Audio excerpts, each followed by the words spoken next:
మాజీ మంత్రి హరీష్ రావుకు ప్రస్తుతం ఎటు దిక్కు లేక చూస్తున్నటువంటి దృశ్యాలు. ఆయన ముందుగానే బీజేపీలోకి పోయినట్టయితే కొంత ప్రిఫరెన్స్ ఉండేది.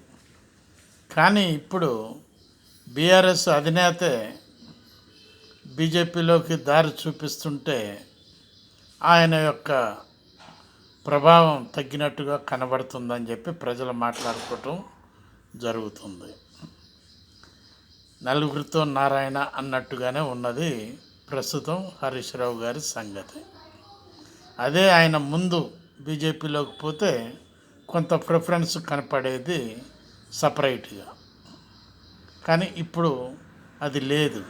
ఎందుకంటే పార్టీ మొత్తాన్నే కలపాలని చూస్తున్నారు కాబట్టి నలుగురితో నారాయణ, కులంతో గోవింద అన్నట్టుగా వారి పరిస్థితి ఉన్నది. ఒక్కసారి ఆలోచించండి మీరు కూడా. మన రాజకీయం, మన పోకడ ఆలోచించండి. బివి ప్రసాద్, హైదరాబాద్.